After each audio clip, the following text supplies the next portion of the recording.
Ryazo waiting on the winner of Yozamitsu versus JrJam, but we will be moving to the winner's side of top 8 first with MBK versus Havaniceday.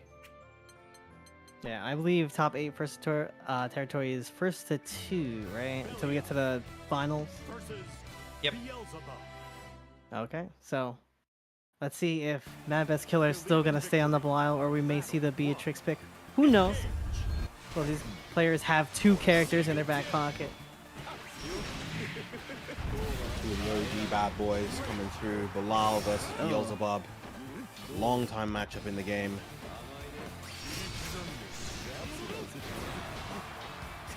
Yeah, responding back. Picking up the pressure here, trying to evade these far-reaching normals at the moment. Once again, just kind of playing that mid-range game really beautifully is Havaniceday right now. Big count hit on the 6XL. Extends. Into black flies. Gonna go for new Chaos Caliber. Extension beyond that, but doesn't get the DP afterwards. Yeah, like Alicia just trying to push back to that mid-screen see what we're having. Yeah, to punish those far normals with the 6XL here. Let's see, yeah, gonna go right into SBA. Or SBA, rather. That's the crucial adjustment that seemingly has been made so far. With MBK working around those big normals. He also bars with the launch on field. New version coming through. Beautiful DP coming out from MBK. What a reaction right there. Not having that dive. Taking the first round. Yeah, I love that back and forth exchange that we saw in the very last sequence here. You can already tell there's going to be a very good set between the both of them. But TK dive coming right in, looking to get the party started here. And 6XL for the opener. I like the attempt to try to punish the spot dodge, holding it a little bit longer was Havaniceday, but still in a great position now. Oh, that got opened up low there.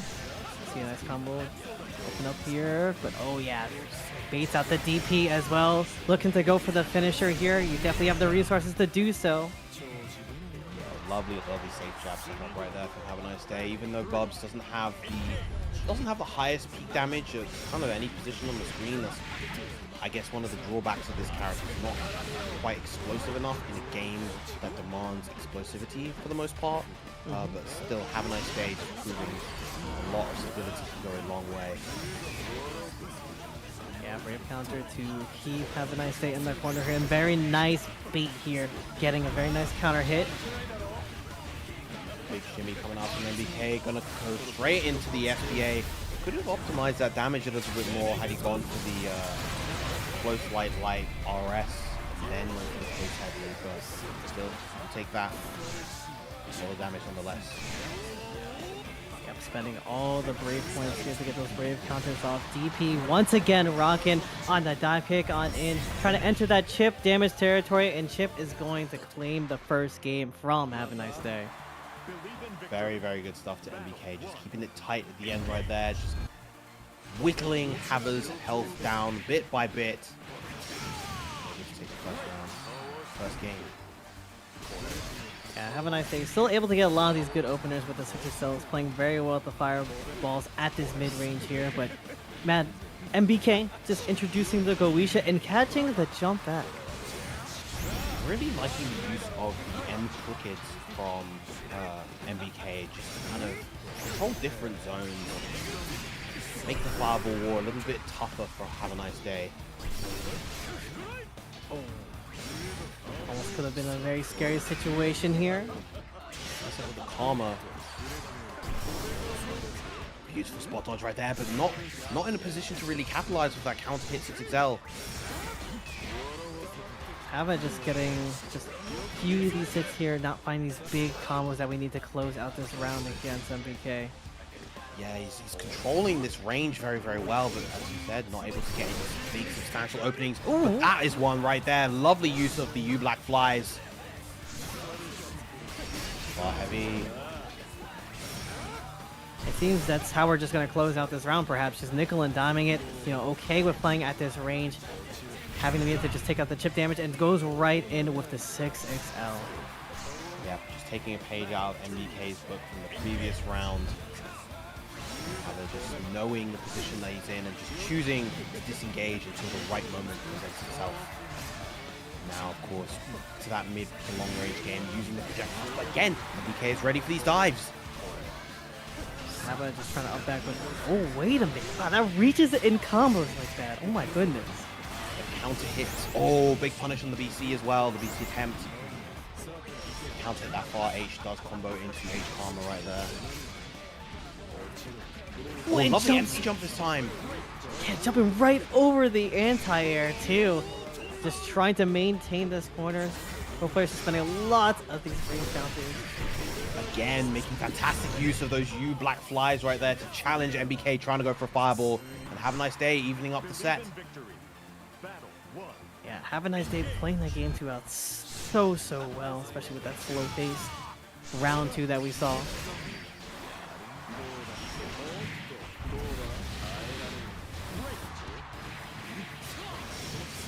Challenge right there. And nice, it's ready. So little recovery on those black flies that you're able to beat out the that trigger. Here we go, look at the plus frames, and we are ready for these DPs constantly against MBK over here. Again, and these two are just trying to swing at each other at the mid-range, trying to create these openings with their 6XLs. There's ABC right there. That time actually able to get the punish thanks to it being early enough. Yeah, have a nice day. Focus on defense at the moment. We got surprised by the throw. DP though claiming your life for the first round in this game 3. Yeah, this time MBK with a surprise, and now it's that point as well once again. And I'm wondering if Bubs is actually able to throw Belial there. One of the funny things about Daddy Give Me Some Sugar is that it's more minus against taller characters. The taller characters can actually throw punish it in the right position. Oh, that's a big hit, but no, not quite in the range to capitalize. Oh my god, TK dive. Not quite opening up MBK, but still maintaining a really good corner. We get the combo off the U fireball here. Have a nice day, expecting the close heavy right there. Unfortunately, not able to react to getting the far one. Desperately trying to fly out the corner. Combos into the Asmodeus. Now have a nice day, the one that needs to be careful. Suddenly one more combo will do it. Yeah, have a nice day recognizes the situation, looking to definitely get that chip range in. But here we go into the Raging Strike. The Raging Chains are fanning. Enough to get the KO. It might just be no, just short. Is MBK right there. Very intense last bit here. Trying to bust out the fireballs. Both on both sides for these players, going in with the dive kick and finding the round with the DP. Very nice. DP on your own plus frames, knowing that it could get the potential for the chip KO right there. Final round. Alright, bit of a delayed throw there. Take something coming too. And this is kind of one of the awkward things about Beelzebub in this game. He doesn't have the best reward off of his 6XL. You know, his far light often doesn't quite reach, and his mediums don't work. It's standing. Oh my great goodness. SDA right there. On his last BP, has to be careful with how he uses them from now. That's a big hit for Have a Nice Day. Yeah, very nice delayed fireball, doing a lot of damage against MBK. But here we go. MBK with a very big combo to open up here. But we're going to end with the Daddy Give Me Some Sugar. very, very cheeky for Saga right then. Instead of going for the SSBA to get the damage and drain the BP, instead is going to call out the Karma and take the set. MBK finishing it off with the Anagenesis, the SSBA, with a beautiful call out. Call out after call out, but it's MBK that is going to have the last laugh against Havaniceday. Indeed, he will. MBK moving on to winners finals. What a performance from both players. It was a real back and forth set. Honestly, it felt like it was in Havaniceday's favor all the way up until the end right there, but just a crucial couple of small slip-ups can lead to so much when you're against a character of Belial's ferocity. Yeah, and towards those last two games, you know, we didn't see quite as much ferocity from both characters. It was, if anything, it was like very neutral heavy between both of them. Havaniceday, like being put in the situation where it's like, well, I'm not in the range to combo due to how MBK is just spacing themselves. So it's just going to be like, oh, I'm just going to have to get these hits, nickel and dime, go for chip damage even potentially. And sometimes, like, we saw like one instance for the one round closer, had to go with the dive kick and gamble it on the DP to close it out. There's one thing that may have held Hava back towards the latter part of that set, is he's being very liberal with the use of the U Black Flies at ranges where U Black Flies and U Chaos Legion, or Chaos Caliber even, where MBK was still able to react to them. So he was able to spot dodge those, make Hava lose that meter, and as a result that forfeited a lot of potential control that Hava could have generated, maybe using the long range Black Flies into the Karma to create unblockable situations, or beat out spot dodges with the U Chaos Caliber after the Black Flies. Didn't really see too much of that. Yeah, once again, good stuff to MBK. Moving on to the winners finals. On the other side of things, we're going to be having Sharkz versus Coach Steve. A lot of Belial running through this bracket tonight. I guess it's just a Belial night. They're going crazy for that Belial summer coming very soon to them. That they are, but this is our first sighting of Metera tonight, and as I mentioned before, Metera, a very kind of expressive character. Each one plays differently, the way that they use the various zoning tools, the way that they kind of like to layer their offense. It really kind of speaks to each of the individual players. I'm definitely excited to see what Sharkz has to offer here. Yeah, and I've seen Sharkz been floating around in the top 8s here, so we're going to be seeing why Sharkz is a very nice killer with the Metera, already putting the hurt on Coach Steve with the butterflies, making great use of that bow. Yeah, the slight delay. Oh, what a challenge right there. Challenging the plus frames with that 6XL. This has always been kind of a struggle matchup for Metera, partially because of that. The Daddy giving some sugar, closing those gaps, but now, of course, you Fireball able to tear through Metera's projectiles. And, of course, just when you're on defense as Metera against Belial, it is so tough. Yeah, Coach Steve just throwing that 6-6H out there. Every time I feel like I see Coach Steve throw that dash normal out there, it's like a constant 100% hit rate. Yeah, either that or he's spaced it incredibly well to be plus. Lovely stuff with the run up, close light, baiting the potential throw, and Sharkz, you kind of had to expect that option coming, be a little bit proactive. Oh yeah, Coach Steve off to a very nice start here. Beautiful spacing of that mid-range. This time Sharkz being aggressive on the defense, going for the challenge right there.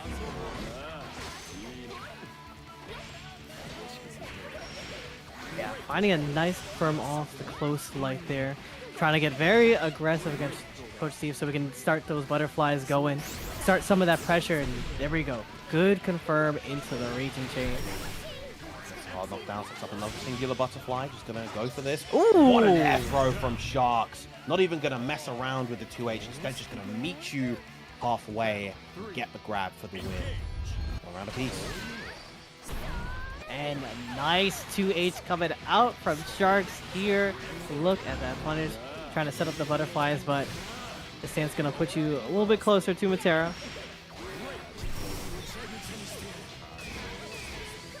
Sharkz playing defense in particular very aggressively, for better or for worse. Coach Steve now finding that crucial opening right into the corner with you.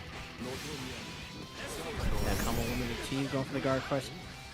Spends the Brave counter to avoid anything more coming from it, but the 6XL confirming right into another sequence here. Could be very, very dangerous. A real sticky situation, and the throw is going to close it out. And that will be the first game that Sharkz has actually lost this whole bracket. Clean 2-0s up until this point, but Coach Steve making it real difficult right now. Yeah, Coach Steve going to be the one to challenge Sharkz tonight. And even if Sharkz goes down, we will be seeing Sharkz running amok, but I know Sharkz wants to stay alive here. Still swimming in the water. Indeed, Sharkz definitely doesn't want to go down to the shark pool that is losers right now. Wants to keep that winner's side life alive as long as possible, but the jump from Coach Steve is going to avoid the anti-air. Gets the corner carry.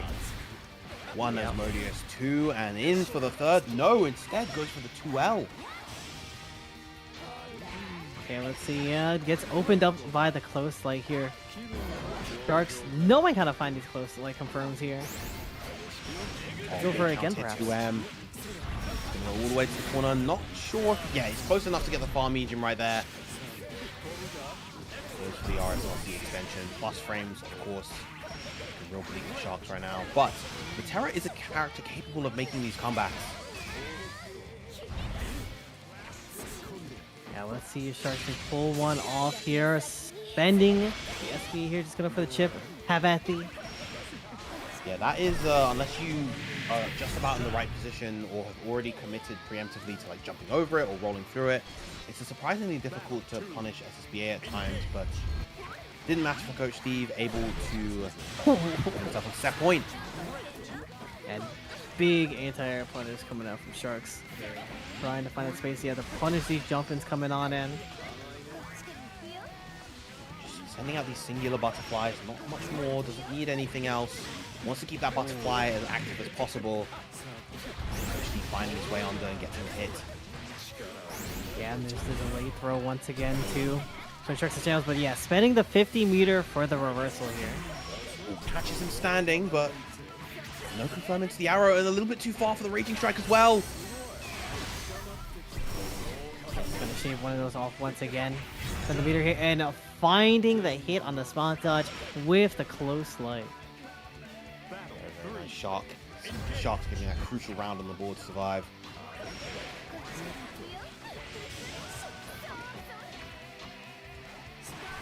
Oh my goodness! Yeah, even in that position. How? Oh, gets the H low starry sky right there. Oh my god. And this is kind of one of the drawbacks of going for the L butterflies or the M butterflies in this position. They go off screen, but the EX one does not. Did not matter in the case of that round though. Sharkz maintaining the offense superbly and taking the perfect to even the set. Yeah, the 7 goal letters trying to spell away for for a good time in game number 2 perhaps against Coach Steve. It's certainly looking like it at the moment. Sharkz has found that comfortable range, but again, it's going to be the 6-6 to challenge. Gonna go for that full corner carry once again. There's triple Asmodeus this time. T-Plus on block 6-6H. Oh, this time able to prevent Coach Steve from going in with that 6XL that's been doing dividends for him so far, paying dividends. Catches again, this time with a butterfly. That's going to be a lot of damage. That might be enough. No, not going to be enough to get the KO just yet. Even with the link SBA. Never mind. Okay. Shut up, commentator.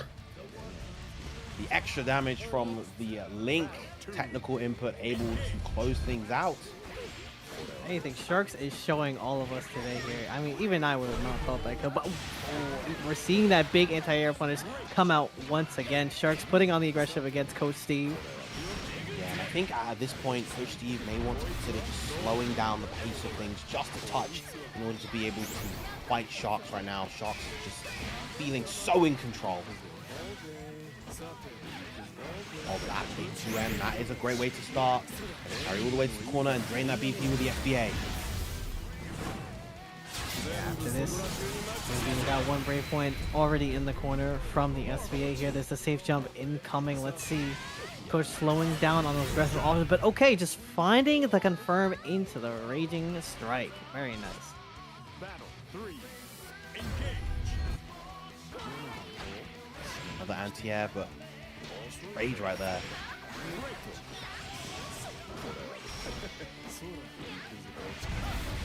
Yeah, 2-1 to open up once again. Oh my goodness, baits the brave counter attempt. Huge bait on the BC, and is going to spend the extension into the SBA. Suddenly now, Coach Steve completely in the driver's seat. Got to work your way out the corner as Metera.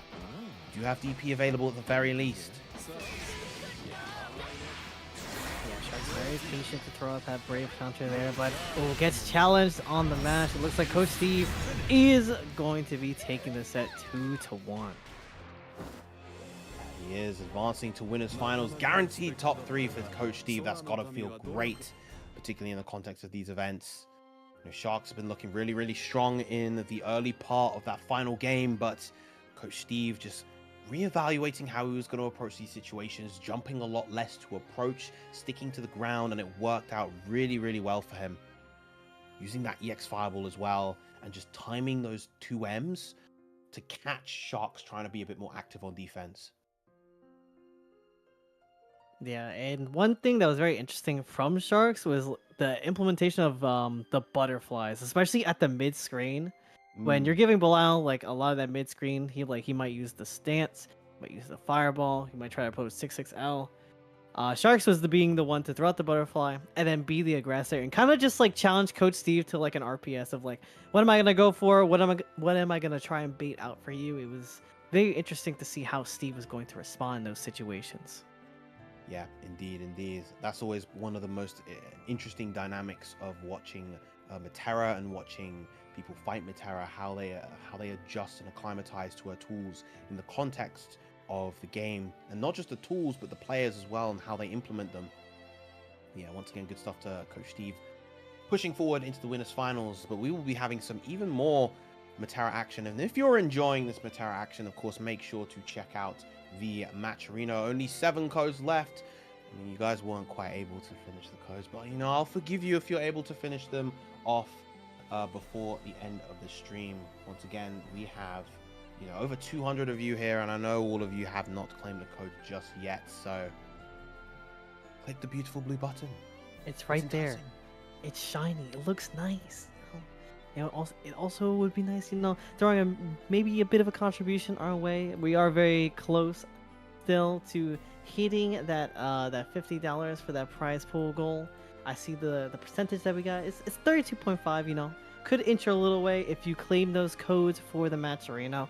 It helps out the players just a long way. That it does.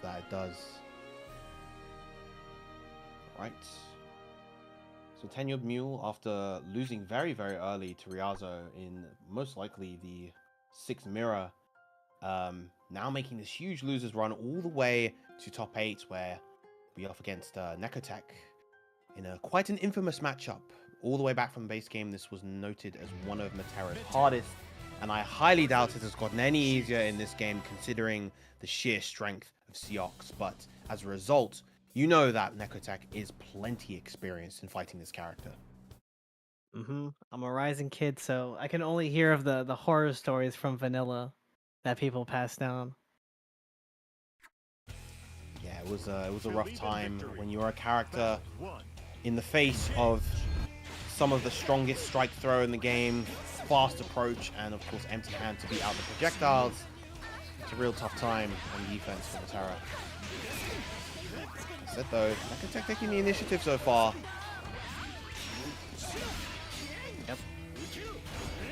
TenuredMule just jumping right in, trying to keep up the aggression with the 6 here, not allowing her to start any sort of game plan. Oh my god, it got walked all the way to the corner here.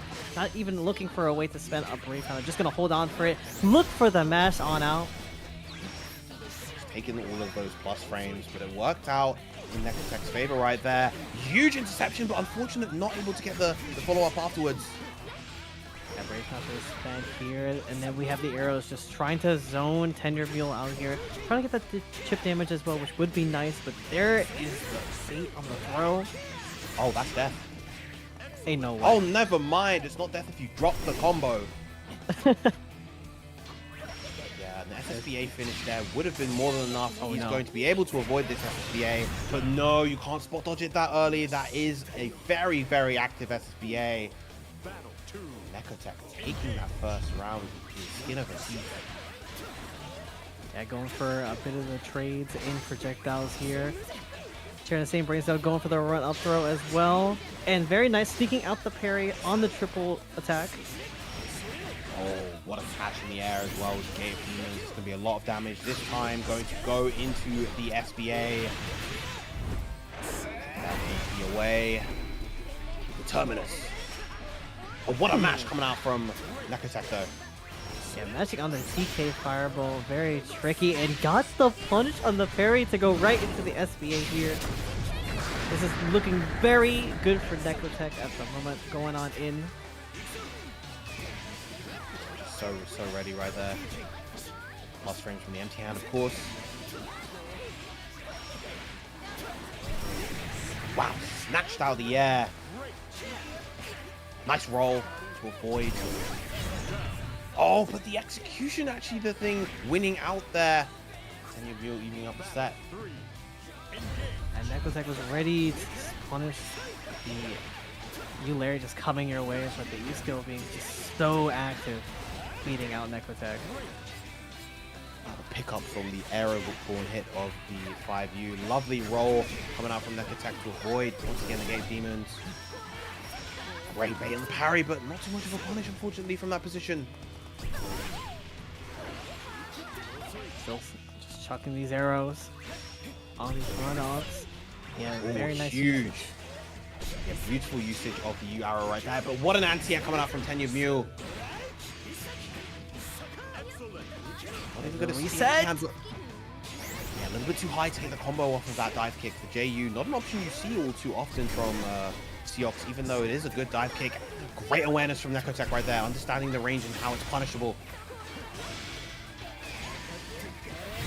Ah, but the 6-6M, keeping it cheeky, of course, as Metera. You're going to want to walk back, create that space, get that zoning game started once again, but as the character is fast as 6, the low is going to catch. Yeah, let's see how TenuredMule is going to give with that aggressive approach. Oh! The whip and throws out here, and Nekotech so good on these rolls and getting these punishes off. So just going to keep up the pressure with the arrows and the butterflies. Oh, not close enough to the throw right there. Great air-to-air from TenuredMule, but unfortunately, not going to get the pickup. Oh, the one time that Nekotech tried to challenge, and the one time they went for an immediate throw. TenuredMule is ready and going to get the 120% combo. Link into the SBA. Oh my gosh, this damage. That hurts my soul. Interesting indeed. Oh, it got... Cross up. Man, the cross-up so nasty. So nasty. Let's take away that round from Nekotech. Nekotech. Now, TenuredMule going up on set point against Nekotech. Real tough for Nekotech right now. She does have the positional advantage here. Gets the hit with the Great Rain, the Great Fall. No conversion afterwards still. TK arrow. And we get Nekotech a little bit of extra damage. There's a jump back as well. TenuredMule just throwing out that U skill, just trying to catch Nekotech's landing. Wow, what a challenge right there from TenuredMule, going for the 6XL. Oh my goodness. Dodges, but again, just Nekotech just stuck in this corner right now. Great challenge out. He does have the health lead, but you cannot rest on your laurels against Seox right here when he has you in the corner and he's pummeling your block. Let's see. Yeah, gonna save the meter for that chip, or just find the round with the lights.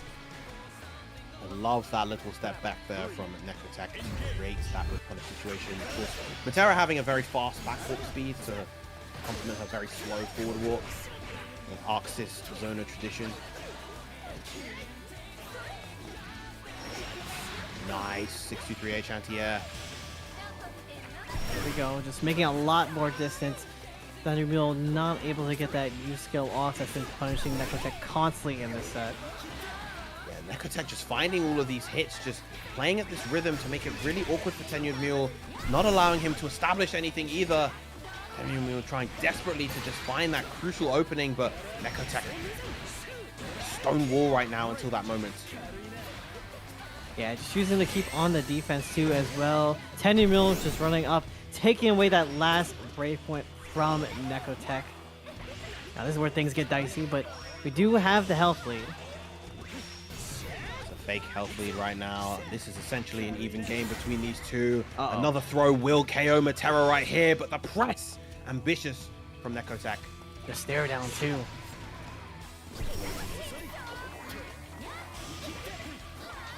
Just taking their time, looking for an opportunity to get the potential KO.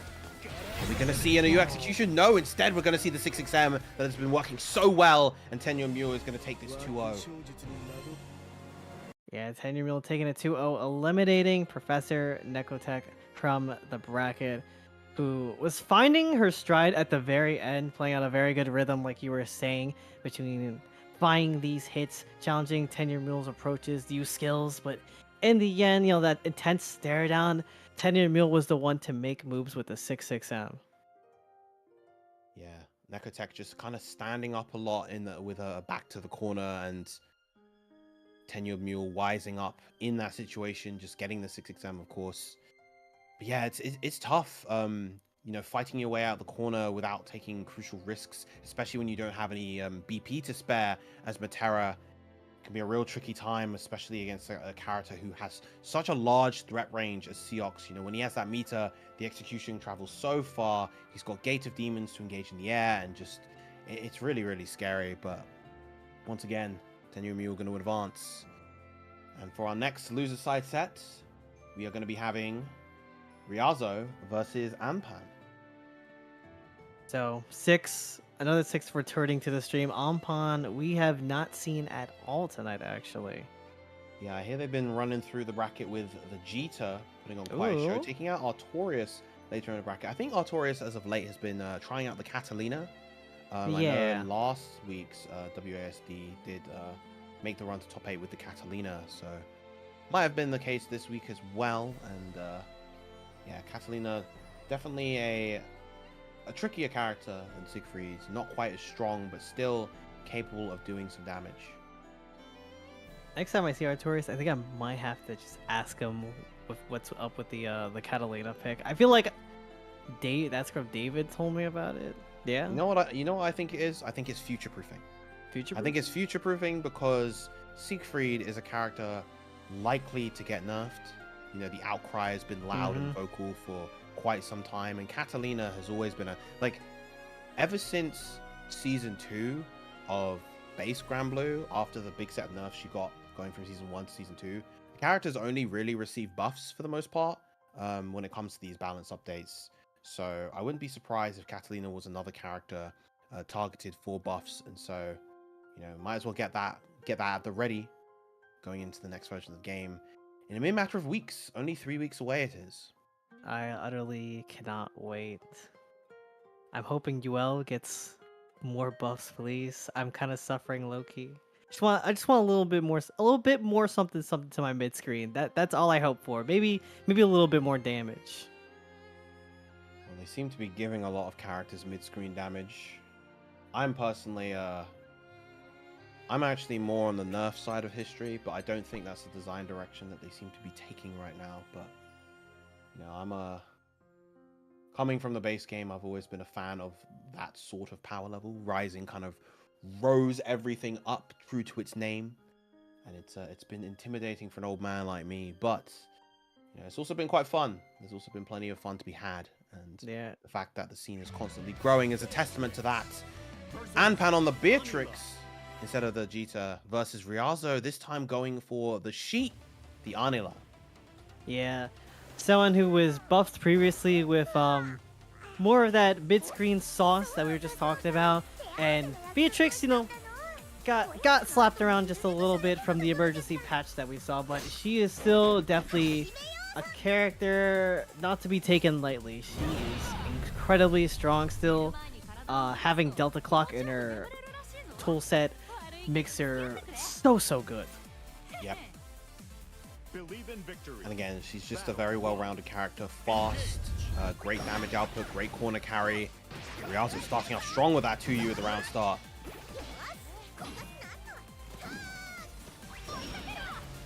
I'm liking how Ryazo's playing here, trying to control the neutral with the sheeps and that 2U here, spending the brave counter. Put Anpan to the corner. And, what a switch. Oh, going for the 2M instead of the far light, which would have been a guaranteed punish right there.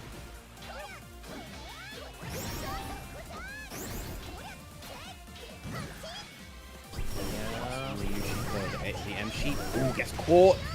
Trying to 2-2M, and that's going to be a lot of damage. Potentially the KO here. He has the resources, which he does. Yep, Just enough. Going right into that raging chain to just finish things off. Now going to this round 2. Let's see if Ryazo can still keep up the pace that we're setting though. But the big swing from Anpan. Gotta get just a solid little counter hit. Starting the offense off. There we go. Confirm into the H riding 3 full combo using all of these the H skills. Yeah, UDP rocking in the club. Going back to mid screen, but Ryazo answering right back with a DP of his own.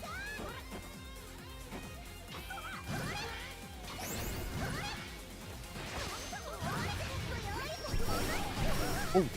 Wasn't able to actually get that out, but that was a punish opportunity for Anpan right there. Could have punished that with the light, far light. Of course, a lot of plus frames coming out from Ryazo right there. It's the side switch too, but the brave counter putting Ryazo back at the corner here can be a very scary situation, especially with Beatrix getting very close to 100 meter. Wall bounce right there, gonna go once again. Not enough though. The airborne hit led to an early combo limit. Oh, the stare down here, very patient, but Anpan just calling Ryazo out on that defense, going with the overhead, blocking the DP of Anpan, answering with a round back. Love the patience at the end right there from Anpan. And that 6XM is surprisingly awkward to react to. It's 22 frame startup, so sometimes it can be a little bit difficult. You'd expect it to be easy, but what a throw from Ryazo.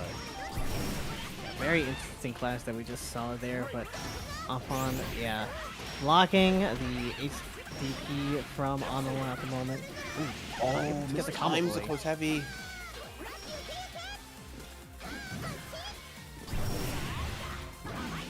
Going for the 2-2U right there just to relieve that pressure. A little bit early on the brave counter retaliation. Very interesting exchange that we have there. Ryazo coming out on top, but Anpan throwing out the U fireball from the corner there. So now up on the brave point stocks. Throwing away the meter on the U sheep right there. Anpan with the meter advantage. Big U star chaser right there. Another one coming through. And the 6XM again landing its mark. Meaty this time to get Anpan the game. Yeah, Anpan. Oh, are we gonna see a switch perhaps? Maybe a color change, perhaps?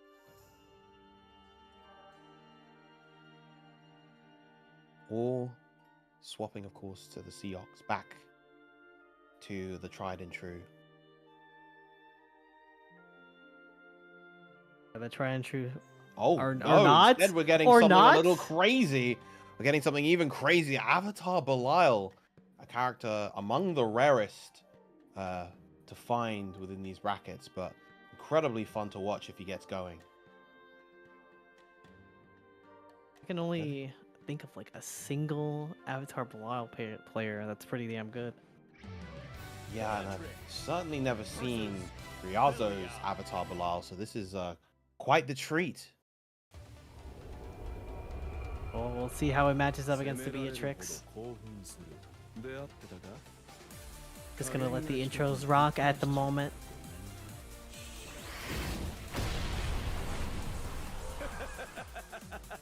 Believe in victory. Oh, that's sinister. You let your own intro play out, but not your opponent's? That's crazy. True evil, true evil. Chat saying Ryazo win these. Let's see if Ryazo wins these though. Anpan already riding free to the corner. already seizing that life lead from Ryazo, really trying to keep you right there, and now opening up with yet another combo, putting all these skills. Oh, that might be death. This is Avatar Belial we're talking about. That's gonna knock him to 1 BP, and yeah, that is death. Most that low characters, health. yeah, most characters would have survived there, but not Avatar Belial. Oh, Mr. Punish, unfortunately, off on the timing. Big 2H coming out from Anpan, ready. Yeah, nice match on the left there. Oh, 6XL to get things started here. And there's that carry to the corner fireball. All right, let's see. Oh, there's a big punish on the laser incoming. Actually, this might be death, actually. Yep. Oh, no, never mind the drop. Wait, and the what? RF anti, are you serious? That's hilarious. Oh, I was so expecting the run-up SSBA right there. Punish on the U riding free here. Spot Spending dodging, meter. expecting maybe a DP, and there's the run-up SSBA Wild Sin, yoink, and that is gonna be the comeback. Maybe Ryazo wins these actually. Maybe. The not troll Avatar Belial. Battle 3. So fun, because that really was the one option to go for right there. And I'm not ready all this stuff.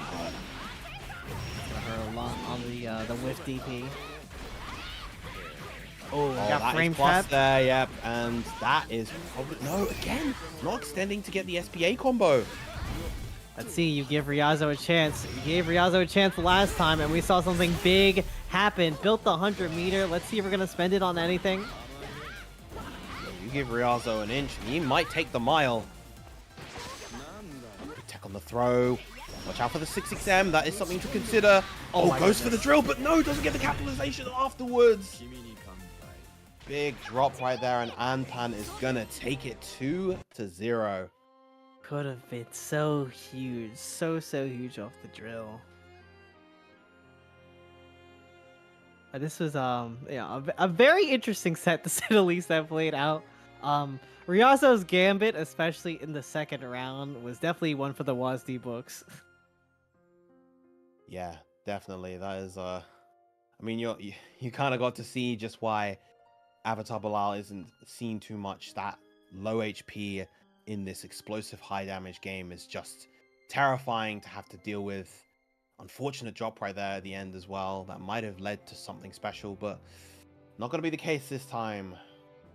Ryazo going to be bowing out in 7th place. I believe so. Wait. Yes, 7th place. Yeah.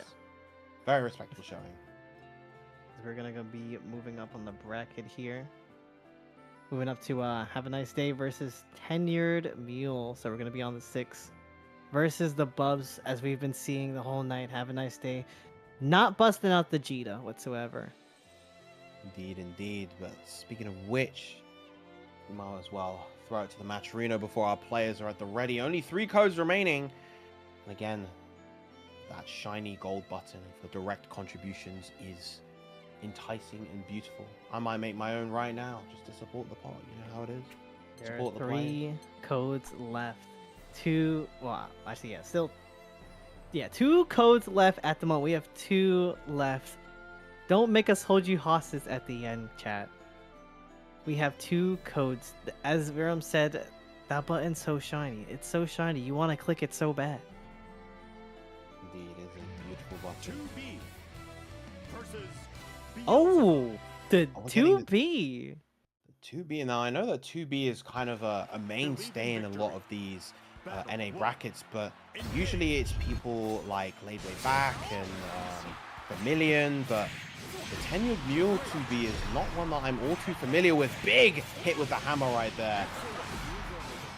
Yeah, this character can be a very formidable character with those big normals that she can just carry you halfway across the screen with. And those skills that she has in the back pocket. Good opening from Havaniceday right there. Gonna reset and extend. Gonna get the combo into SBA if he finishes this. That he does. Yeah, very nice pickup from the TK dive kick there. That TK dive kick has just been paying a lot of dividends tonight for Havaniceday's run. Yeah. has forever been an incredibly powerful option, still good in this game as well. And there's the RPS with the 5U.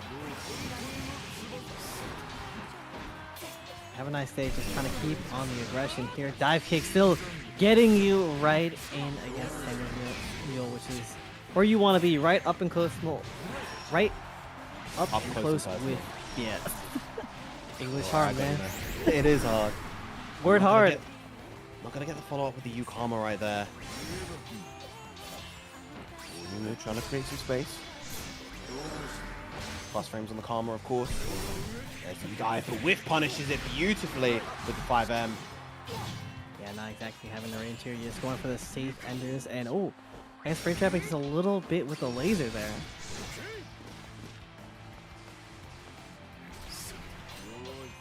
Roll. That's kind of one of the things that you have to do a lot versus 2B. Rolling is generally a very good option. Not going to get any follow-up afterwards. Nice measure of defense coming up from TenuredMule though. And Havaniceday, interestingly, not spending any BP.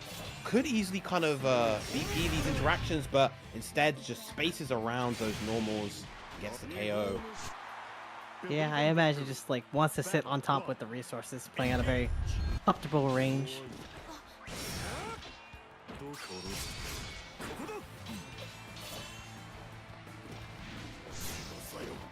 Looking for the opportunity to get that dive in, of course, to approach. Oh, love the run under, gets a crucial side switch, and now Havaniceday in a wonderful position once again. So yeah, alright, getting a bit of a trap going on. Dropping down the guard crush as well as trying to walk Havaniceday to this corner here. But you still have that space to get that dive kick in. I know TenuredMule is going to be looking for it with that 5H. Wow, big jump in this time with the JU. That has been a very big jump button for a long time and still is. Oh, tagging the H dive. Yeah, spend the meter. You go for the last one. Okay, have a nice day. Taking the round against TenuredMule. Now going on to set point. Keeping this very clean, not really allowing TenuredMule to get anything going too heavily with the 2B. And honestly, I think one of the things that really works in Bubs' favor is the fact that 2B isn't a super high damage character.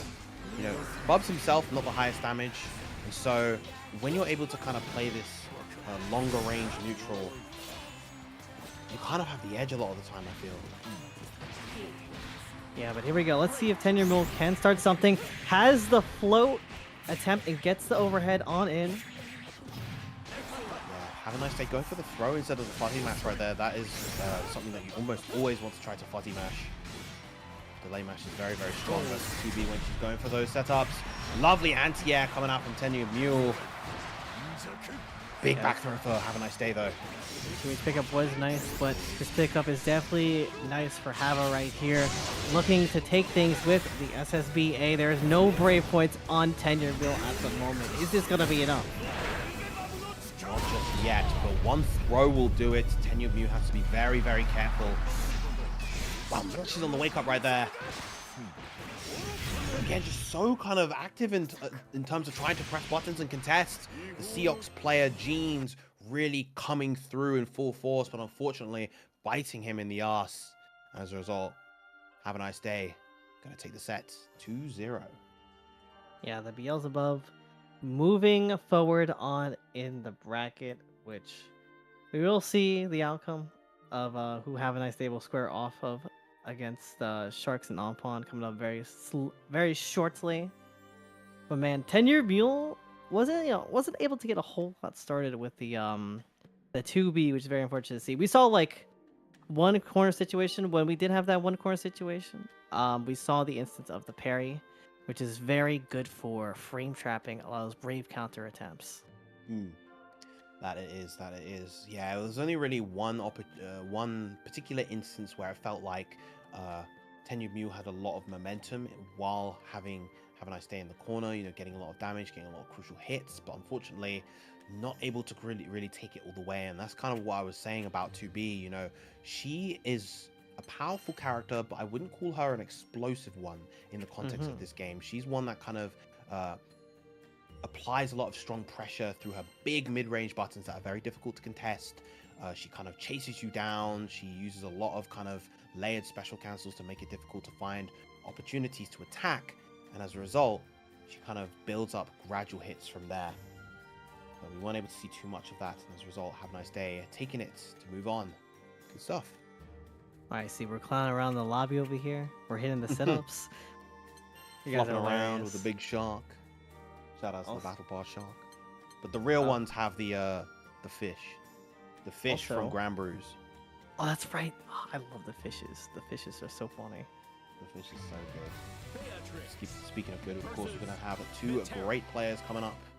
Anpan versus Sharkz. Another troublesome matchup for Metera. I feel like you can say that about a lot of matchups in this game. But this one in particular, prior to Beatrix's nerfs, might have been the worst matchup in the game. This matchup was notoriously bad. You know, the 2-2M in particular was a devious move for getting under Metera's arrows and being incredibly high reward, while, you know, if it was blocked, it was plus, and just led to a lot.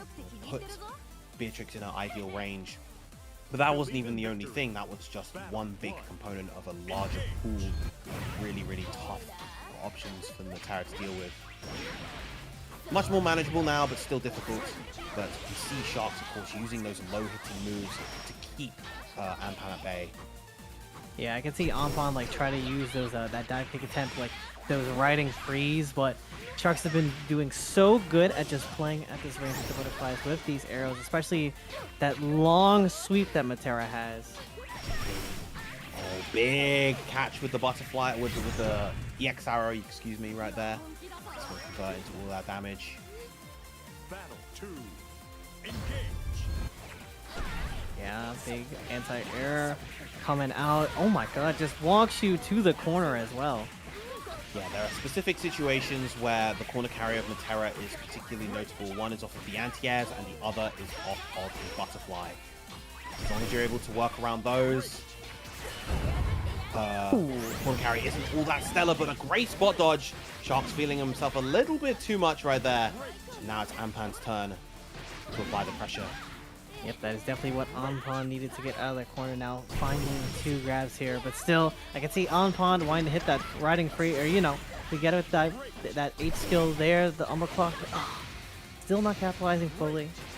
Yes, that's part of the run-up throw. Not an option that you're really ready for when it comes to Metera. She's a very strike-oriented character, pummeling you with all sorts of projectiles. So the throws usually not even on your mind. Oh, DP not quite reaching. Yeah, still trying to maintain this mid-screen range here now. Just very aware of that skill that Anpan's been throwing out. But here we go, 6-6L to get things started. Big anti-air once again. Just the patience. Sharkz knowing exactly when to disengage to prep for those anti-airs. Oh my goodness, we're just gonna full punishes. send it?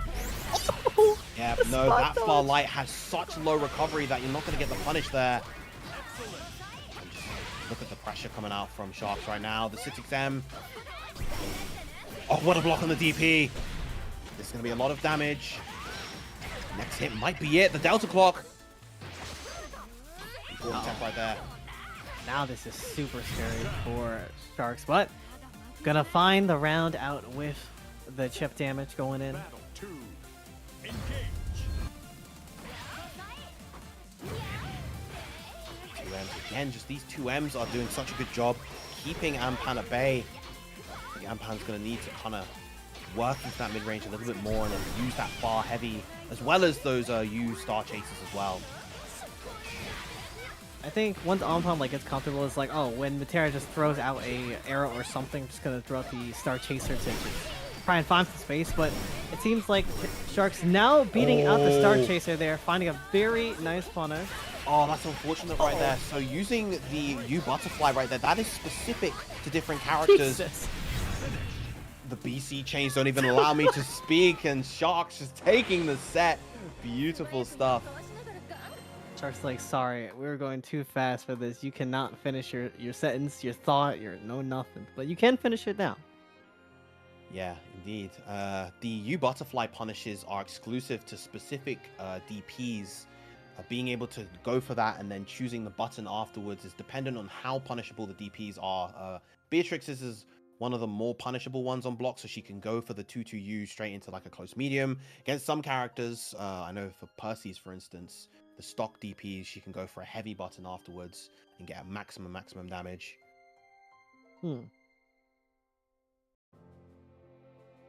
Yeah, again, this is the thing with a lot of these top level Meteras, is that they're so dedicated to their character. They put in a ton of work to learn a lot of these kind of intricacies in order to be able to push as far as they can with the character. Because Metera is a very, very unique character. She has a very distinct playstyle, so there isn't really a substitute for her. Yeah, and I can also see that we're putting in work into the Matcherino. Virum, I see you with the $20.25 contribution. All the codes are gone. Thank you so much, guys. But we are very close to hitting our $50 prize pool goal for tonight. We're only about, oh my god, can I maths? $7.50. Yes. I cannot maths on the fly. It's all good, it's all good. Shout outs to Rotary Lover 89 as well for the $5 direct contribution. Again, just $7.50 and we'll hit that $50 prize pool goal. And if we could push even further, of course, I know that Imperius and all of our competitors would love to see the $150 top 4 payout as well. And now going forward into bracket, we have a Belial mirror on our hands in winter finals. Yeah, MBK versus Coach Steve. Different paces of Belial based on what we've seen so far. Both seasoned veterans in the fighting game scene. Will definitely be interesting to see these two powerhouses clash here in winners finals. Yeah, so can we expect like any intricate nuances perhaps from the Belial mirror? So, interestingly enough, something that was the case in base game, but I don't believe is the case anymore. Belial was able to punish his own far heavy on block with his 2L because he had the 5-frame 2L. In terms of 5-frame or like -5 on block actions in this game, not 100% sure. I think, yeah, I'm not 100% sure off the top of my head. But usually when it comes to those sorts of things where you space yourself out, be -5 and safe, Belial himself is able to punish with his own 2L and then kind of convert from there. The JU is the one option. If you're not going to probably see it anyway, but if Belial blocks his own 2U, he can punish with the 2L. Oh, I certainly will be looking out. Let me get started here. I can't see. Are they in the lobby or we're still waiting on them to roll on up? Okay. You hate to see it. But Vera, I've been having a lovely time tonight. Thank you so much for casting with me and for Imp for having me on the mic. Again, it's been my first Granblue. I've been watching these for a hot minute and it kind of feels surreal to be casting with you and just with everyone in the chat. I'm just a guy that loves Granblue and has done for the past few years. Amen. I'm eager to join in where I can. But shout outs, of course, quickly to the Matcherino, hitting that $50 prize pool goal. Good stuff to everybody. Thank you very much. Makoma closing it out with Yo! $7.50. The homie coming through. My UL GOAT. We're back in action. The rainbow shades coming out from Belial, which means we're going to be getting the fabulous rainbow gold issues coming out from MBK. Winners finals, MBK versus Coach Steve, and we are underway. Let's see who's gonna come out on top in the Belial mirror here. Who's been working harder? Let's see the prismatic Boishas coming out. MBK getting the first major opening.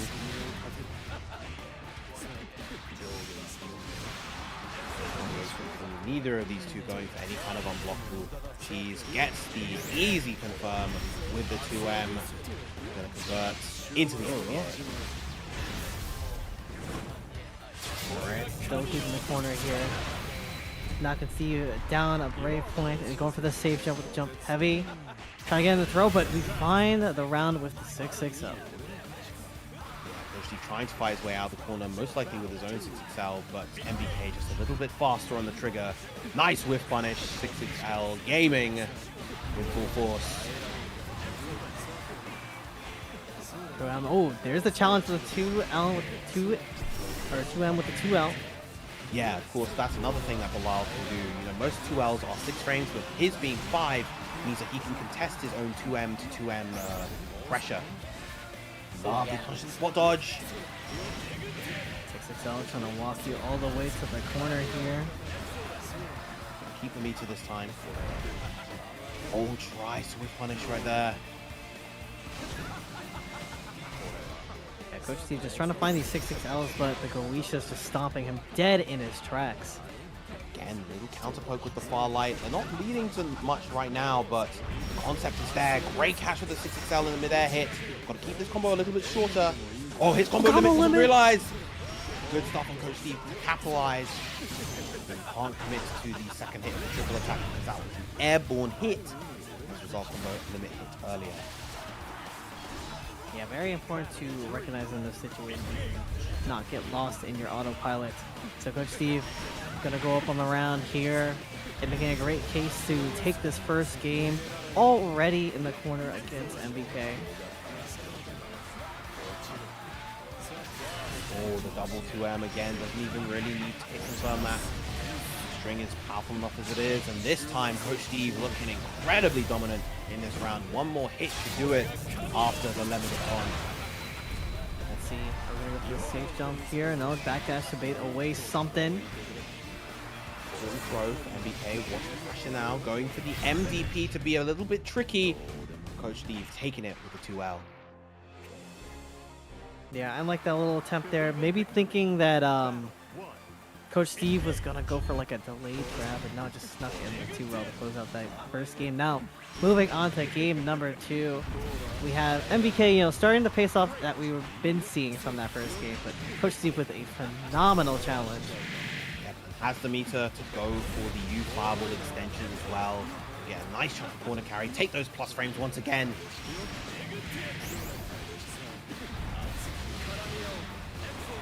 And back. Oh yeah, honestly kind of surprised that fight actually with punish there. Ooh, big hit coming out from MBK. This should be enough to get the KO, I think. Goes heavy into the FBA. And yeah, that should be enough. Oh yeah, Belial doing that big boy damage out here.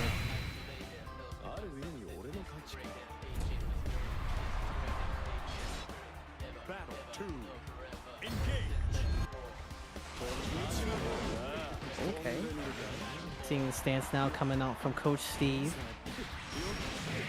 Good opportunity to challenge right there. Not going to go for the new fireball extension this time.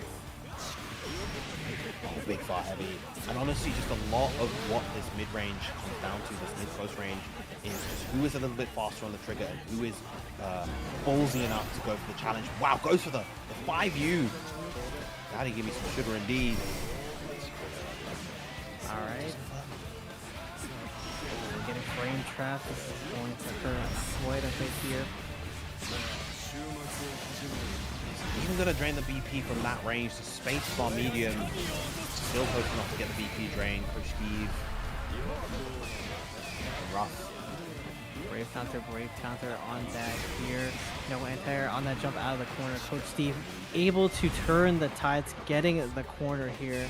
Sitting with that 100 meter with the SBA lock on deck. Throwing out the ultimate Goetisha. Throwing out yet another one. Man, that combo looks so silly, but it is so good for Coach Steve. Very, very nice. I really like the response right there from Coach Steve. Anticipating the fireball, realizing that MBK hadn't really been going too often for the U fireballs himself, just wins the fireball outright against KO.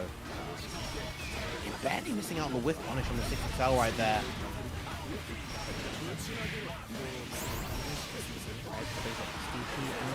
Let's see. Oh, again, challenging so well with these 2Ls as Coach Steve.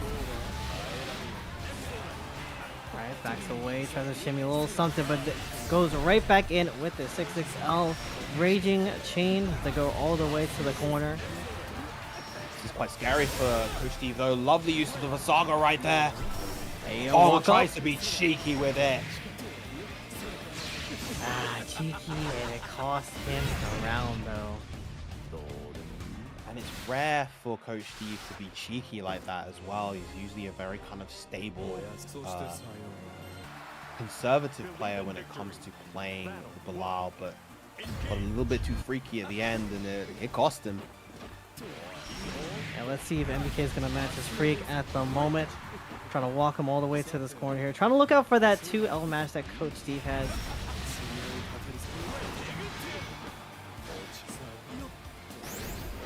Big counter 2M right there.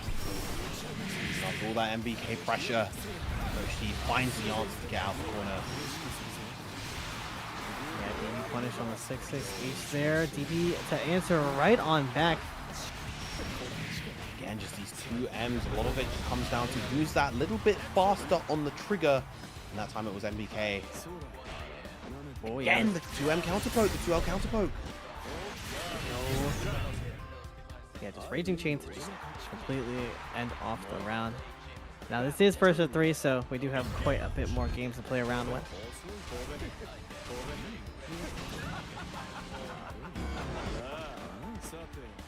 Well, able to get the punish for 5U this time, but we're seeing more DPs coming out on defense from Belial Masago. Not often do you see that option, and he used it to shimmy essentially.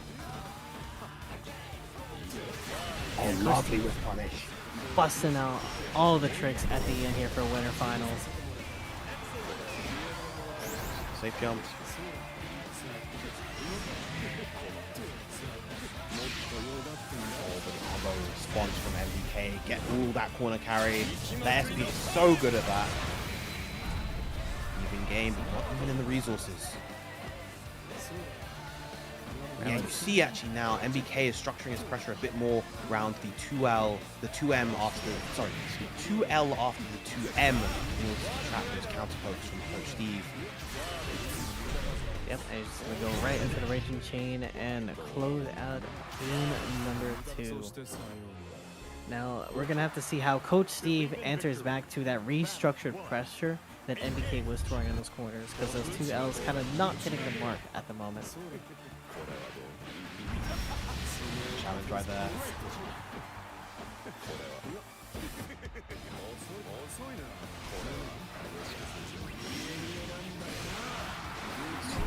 Slugging it out. DP for DP. For DP for DP, 2M for 2M. 2M almost connecting on the spot dodge right there, but 6-6L, Coach Steve getting right in there.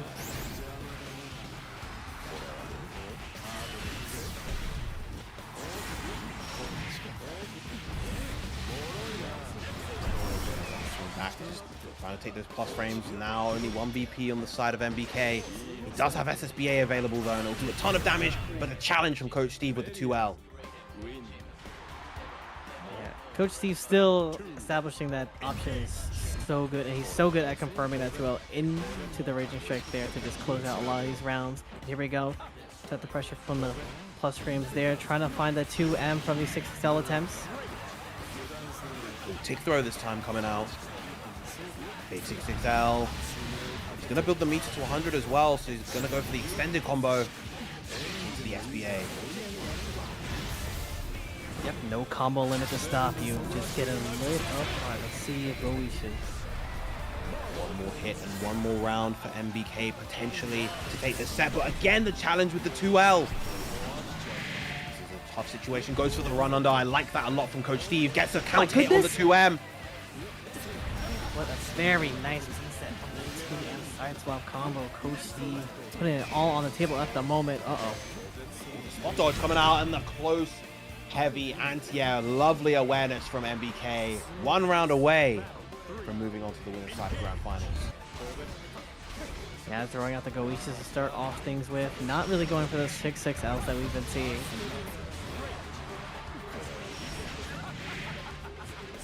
Again, it feels like Coach Steve is getting a lot of these crucial counter pokes, but again, challenging just the right time, but MBK has still been maintaining a lead throughout a lot of this set.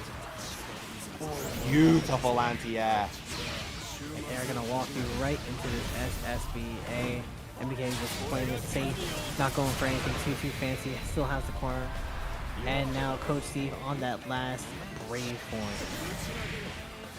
Oh, that's crucial though. Gonna restore a BP of his own and drain 2 from MBK. I'm not sure if this is gonna be enough, the Anagenesis just yet. As Coach Steve, you're in a great position now. Take that. Good tip on the throw, very important for MBK right there. They have to block that pinwheel, space right there. And the 2L to challenge of all moves. Neither player going for the throw, and as a result, Coach Steve able to even up the set. Vira, we got a set. Going to game 5, I imagine. Taking some time to cool down before we hop into the next rematch here. Maybe think some things over.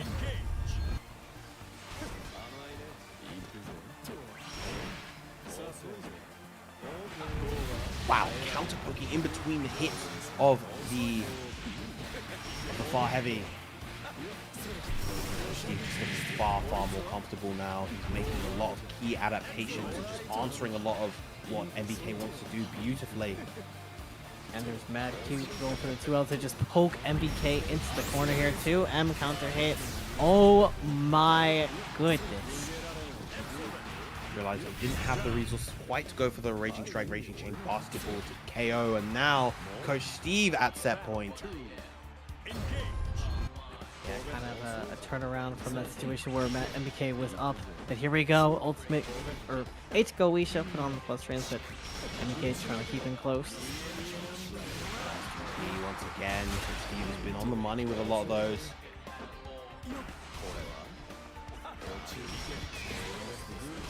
Right, Brave comes back. MBK is still just trying to get in on Coach Steve here. Now, Coach Steve taking a bit of a defensive approach, I would say. Not giving up that aggression that we were seeing in the last game. Just jump H from MBK, but not able to take it as far as he would have liked. Yeah, as you said, like Coach Steve is slowing things down a lot. Gets the extension with the 6XL. This could be a lot of corner carry, most likely into the SBA. Yes, it is. Nearly coast to coast, and now Coach Steve 1 VP away in a dream. He made this comeback here and now. Will MBK be able to respond? Huge challenge once again with that 2L. Overtime that puck is putting in for Coach Steve this set has been insane. Almost gets the whiff punish, but a lovely counterpoint once again. Not enough to get the KO. Now we're in the chip damage range. Coach Steve taking it off the chip damage, taking the set 3-2 over MBK. Yeah, amazing back and forth set right there. It felt like for the majority of that set, MBK had a lot of momentum and a lot of control, but once Coach Steve really started getting comfortable maintaining that kind of mid-range, using those counter pokes, the far mediums, of course a very fast far medium at 6 frames, the 2Ls as well, doing so much work, and now Coach Steve able to come out on top as a result. Yeah, those two M punishes, the 2Ls too. Like MBK had the formula, right? MBK had like that layered offense on block to just try and navigate around those 2Ls, but towards it in that last game, it's kind of like MBK just like didn't even touch upon it. Yeah, I mean that's the thing, when your offense that you have so much confidence in is constantly being contested, and you know you're constantly taking all of these hits and all of this damage, you begin to lose faith in your own offense, and as a result it becomes difficult to actually maintain it well. That's exactly what the defender wants. Sharkz and Havaniceday now. Metera versus Beelzebub. Man, this feels like such an interesting matchup, one that I would not see too often. It's a pretty obviously kinetic matchup as well as very projectile heavy, of course. You know, Metera goes without saying, but Bubs having the black flies, they are an effective projectile in their own right. Yeah, I know Sharkz is going to be watching out for that H dive kick that Havaniceday keeps on throwing out, which has been Havaniceday just getting so many times. But here we go. Here's the opener from Sharkz. Yeah, that's one of the big edges that Metera does have in this matchup. He tries to challenge after the BC and gonna take a full counter hit. One of the things that Metera does have is the fact that her 2H is very, very good at contesting Bub's in the air. Challenges the dive very well. Patience on defense coming up from Have a Nice Day. He is low on health. Let's be careful. Yeah, 2M just trying to make it do the work here. Yeah, having the meter to just chuck the U arrows his way. Oh, that's a huge hit, but not able to fully convert. Lovely teleport timing, but this is going to be real tough. And yeah, just Have a Nice Day just trying to run in, establish something, but those far lights controlling the ground. Didn't even need to go for the chip. Had the challenge ready on Have a Nice Day, but here we go. Back against the wall. Are we going to block it out? Was ready to challenge there as well. The 2H just a little bit too slow, unfortunately. 2M, but not going to convert. Oh, the far heavy this time. Plus, oh, the anthem. Cheeky stuff on Have a Nice Day, and that, I believe, is going to be a perfect coming out. Yeah, the 7 gold letters. Answer on the round, 2 Sharkz on the reset, but Sharkz been playing good, maintain that distance. Trying to stop these dive kicks, using that 2H like you were saying before. Now, of course, using that long range pressure. Again, Sharkz not be seeing these karmas, just more than happy to kind of take the pressure. Maybe trying to look for a point or a habit that Have a Nice Day has in terms of applying that pressure. Raging Strike tries to get into the Raging Chain. Lost range, but good challenge from Shark. Okay, we have to pick him up to him, but these dive kicks still going in. Blocking this all out. Look at all that chip damage mounting up, piling up on the side of Shark. And the Langelan field gonna take that attempt to establish some offense and give Have a Nice Day that first game. And now going into game number 2, let's see. Keeping his mid-range is going to be kind of very important, just mixing up that aggression that we've been seeing from Sharkz here. But Have a Nice Day always seems to just have a game to find their way into your space somehow. A little bit too close to the 2U right there. That's punished.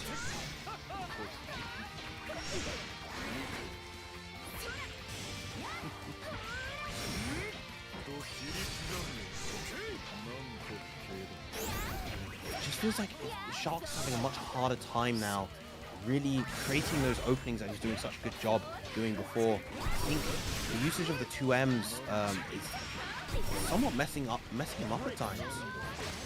Just because Have a Nice Day is making such liberal use of these 2K It's going to be Have a Nice Day taking the first round in this game number 2. And yeah, the dive kicks have really been putting Sharkz on the back foot as well. Like, we're not really seeing the fireball as much, you know, kind of using it sparingly, even, just to like mix it in with the dive kicks. Ooh, not blocking low right there. This could be a nice chunk of damage for Have a Nice Day. Safe jump setup using the Karma. Oh, not far enough did the 6XL go, and Have a Nice Day is going to take another game with the swiftness and take the set 2-0. Yeah, it felt like Sharkz just had such a good start, but it's kind of something that we've been seeing in the sets over and over again with Have a Nice Day. If you literally give Have a Nice Day any sort of leeway, any sort of room to make an adjustment to the game plan, they will run away with the set on you. Yeah. That's just kind of the sort of player that Have a Nice Day is. Long time veteran of the game, just very good at making a lot of these crucial adaptations and being able to vary his own pace of gameplay in response to what you're doing. Very, very nice stuff. But next up, of course, we will be moving on to the losers finals. We'll be having that run back between Have a Nice Day and MBK. Of course, 2-1 on the winner's side. Let's see how the two fare this time. Yeah, it's certainly going to be a really good set that we're going to have here, especially now that we're in that first to 3-4 loser finals. We're going to be locked in on the bad boys. Indeed, running it back. And shout outs to Battling Brobot for the $4.20 direct contribution to the match, Reno. Thank you very much. Oh, there's a comment. Marussia will save Granblue. Do you believe that to be true? No. I think it doesn't need saving. That's why. That's right. The fact that we have over 60 entrants at this online midweek tournament, I think is a testament to that. A big shout out, of course, as well to LunaPhase Live for the big raid. Thank you very much. We are at losers finals right here at this week's edition of the WASD Open for Granblue Fantasy vs. Ryazo. Yeah, have a nice day. A very nice 6-6L into the Raging Chains, taking the first round in this loser finals. Brutal combo coming out from Havaniceday right there.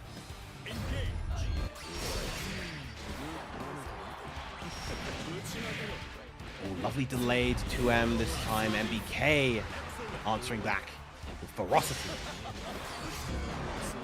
Get on out. Oh, might have been able to throw punish that in that situation actually, but Havaniceday going for the mash instead and gonna take this full corner combo as a result. Yeah, Brave counter trying to get out of the corner. Up backs for the dive kick. But still, MBK putting on a lot of the hurt, a lot of the pressure here. Yep. I believe that was an air combo, so you have to keep it short for SBS. Good realization this time, cutting out one of those triple attack hits in order to just go straight into the SBA and get the KO before the combo limit hits. Yeah, definitely going to be I kind of expect this to be like a it's too jump heavy though. And we've always paying dividends, going in with the 2 Ls as well on the Brave counter attack.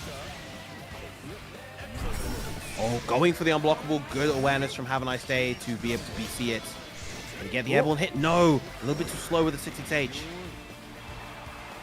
Alright, we get the throw, dive kick, crushing a button coming out from MBK. Again, just using the new black flies in those ranges that are a little bit more reactable. Oh. Yeah, he has BP. And no break points on either player's side here. MBK with 100 meter. Things could get a little dicey here, but the DP rots out on the side from Havaniceday, but ultimate Goisha, another one to boot, gonna get us the round. Yeah, that was able to punish 6XL right there, yeah. MBK now taking the first game.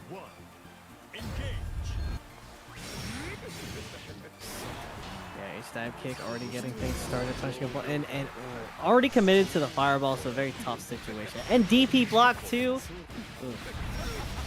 They went for the slower MDP to try to throw off MBK's offense, but MBK not having any of that. Successfully blocks in time. Get the side switch as well, but now down a Brave point. Some defense. Wow, actually gets the hit this time.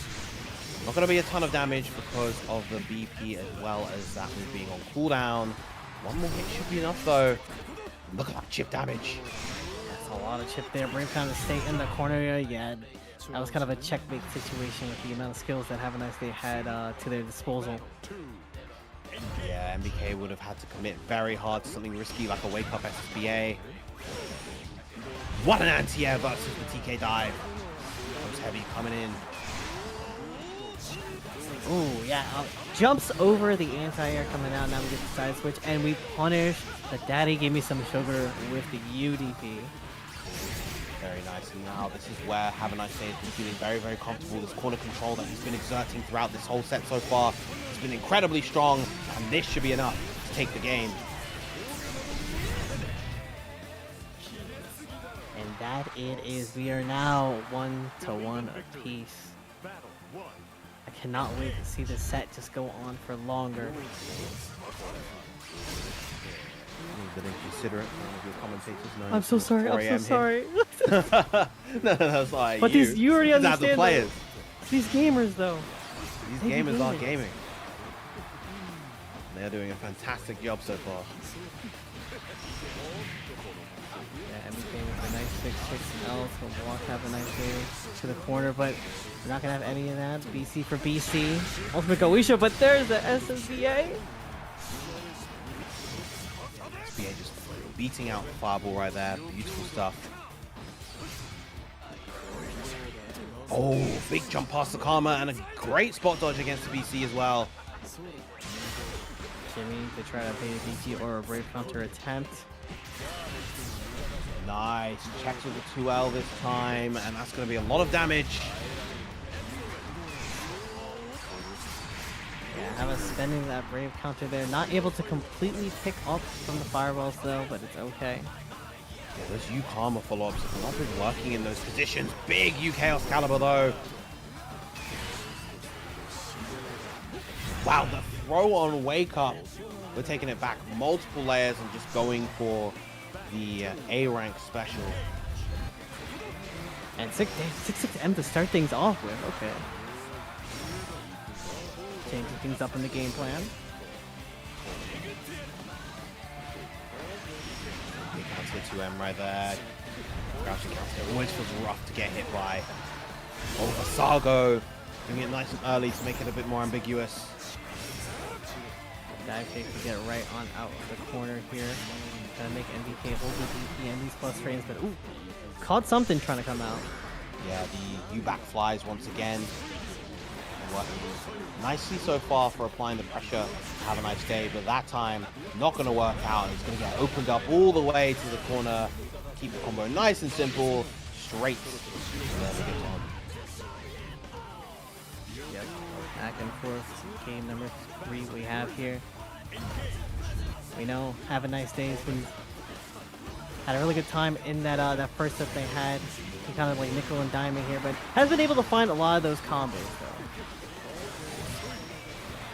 The M dive this time, throwing off that anti-air timing. Wow, into the U dive. Not a ton of damage off the starter, but it doesn't matter. The combo itself speaks for itself. And another U dive. And he has the resources, I think, to get the KO here. Oh my god. Excellent. Oh no, his combo limit, barely. Still, Have a Nice Day in a fantastic position.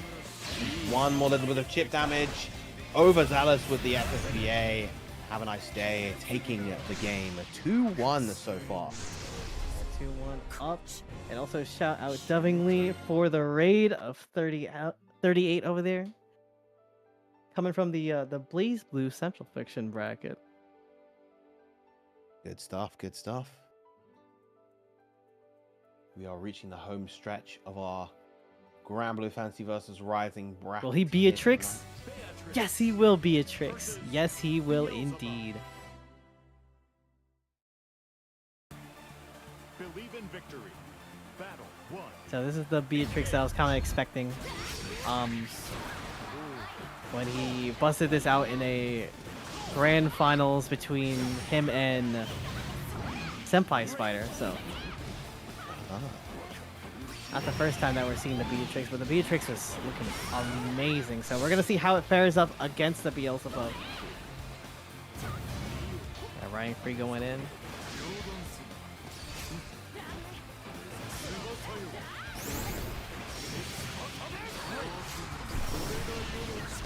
Catching the roll with the new Chaos Caliber, but MBK answers back. Yeah, spending the 3-point. Get that Raging Chain and using the Riding Free to carry Have a Nice Day to the corner. Really valuing this corner carry because it's where Beatrix can really shine. And shining that Beatrix is taking the first round of Game 4. 2. Engage.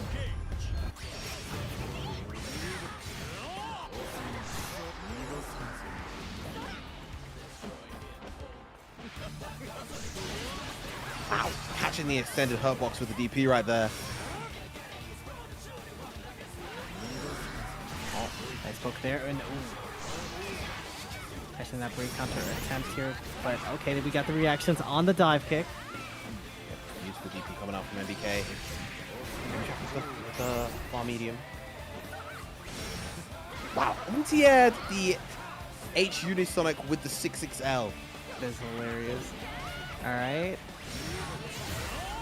Dive kick still hitting the mark here, throwing out the fireballs. Riding Free to try and close the gap. Useful with punish with the 6XL. Have a Nice Day now at set point.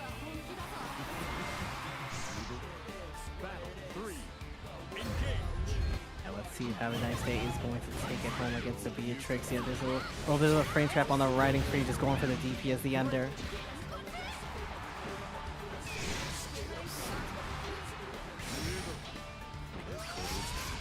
Plus frames on all of these specials. Run a whole smorgasbord of plus frames out here. We're getting opened up by the low here. Wow, challenging with a close medium of all things. Ah, 6-6. Oh. Gonna get the beater build for this, you know? Not quite just yet. Is on 100 meter now, and instead goes for the JU and resets into the Anthem. And it's enough. Oh my.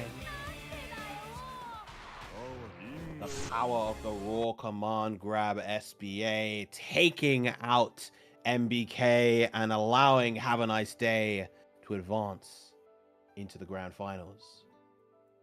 That has to be something that Hava's been saving this entire bracket. We haven't seen that all night. That's literally the first instance. I mean, even in the interaction right before that, right? When he'd engaged in the air, he'd been going for the dive almost every single time. And as a result, in that one final interaction, he goes for the JU to throw off MBK's anti-air timing. And then from there, he seals out the set, of course, with the Anthem.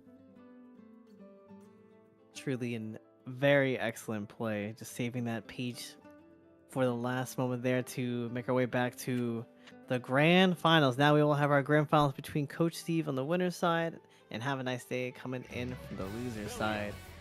Belial and the Beelzebub, respectively.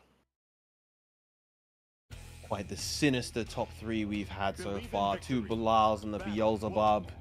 The grand finals is underway. Coach Steve versus Havaniceday. Let's see how these two are going to face off with. Coach Steve already trying to set the tone here, spending the Brave counter to keep Havaniceday in the corner.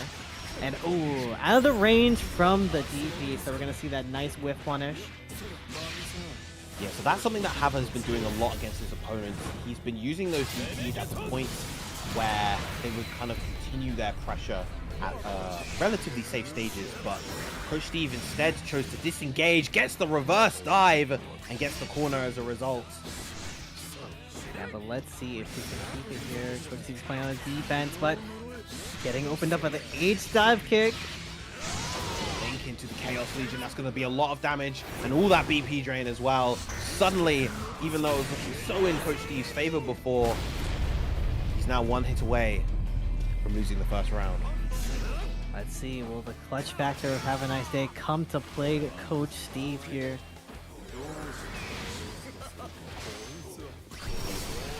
Goisha full sending it and finding the first round. Havaniceday will not get that clutch. Saw that, of course, before against MBK that allowed Coach Steve to take a round, and now it's working against Havaniceday as well. I feel like Coach Steve was kind of ready for something Havaniceday was going to throw out there, but the H dive kick proving very formidable in the gameplay. Oh my god. Double. Oh, missing out those throws, crucial, and now Coach Steve gets an opportunity once again. Yeah, having the corner here, just gonna space ourselves out here, 2M and no pickup here. Yeah, catches the jump away for the dive kick attempt here.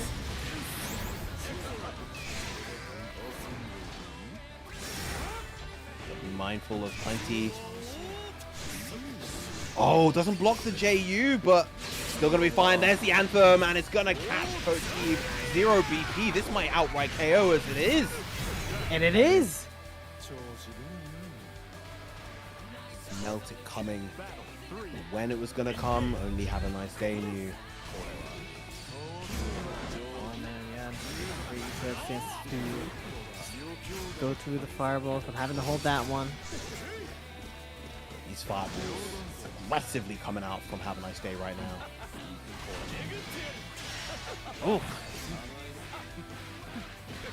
There we go, 6XL. Let's open things up here. Yeah, spend the 50 meter for the ultimate Goisha. Just trying to get as much carry as we can. Man, I love that route that Coach Steve has been doing. Yeah, the super meaty plus on block 6XH afterwards. Oh, lovely confirm from the 2M. That's going to be a lot of damage. Going to confirm into SBA. Oh yeah, time to light them up. Still in the corner, down 2 brave points. Let's see what we're gonna do. Oh my god, with the 6XL and just goes for the throw. Very, very nice start from Coach Steve. Now we have our first game in this grand finals. Will we see that 3-0 sweep? Only these gamers can tell for us. Oh wow, it actually caught him out of the air this time.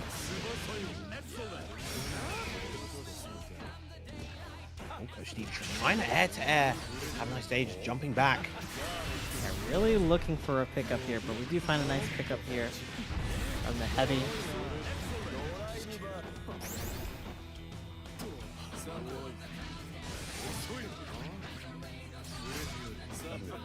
No block on the M dive that time. Oh, what a challenge from Havaniceday. Let's see, we're gonna make use of that stance to maybe get an approaching fireball. No, Havaniceday just gonna challenge the run up with a 6-6L. Now getting around in this game 2.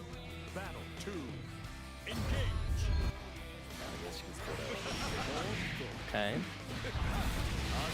Definitely set the tone here. Already putting Havaniceday to the corner here, trying to get the jump out with the dive kick. We do find it now, trying to hold the plus frames with the fireballs back to this mid screen.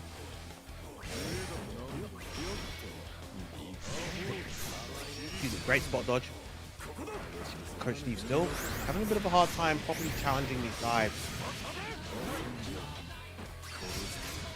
Having a couple plus frames there, not able to get the H off. And dive kick, trying to catch a jump attempt. Most likely looking to jump heavy or try to air, have a nice day, but it is going to lead to a lethal amount of damage. Powerful combo coming out from Hava. 1 BP on the side of Coach Steve, and the count hit. Great awareness on the count hit confirmed right there. Nice day, evening up the set. 1-1. Believe in victory. Battle 1. Engage. Yeah. Ultimate or HDP rocking for Coach Steve. We're gonna challenge just those dive kicks. There we go. 6-6-0. Playing a nice punish.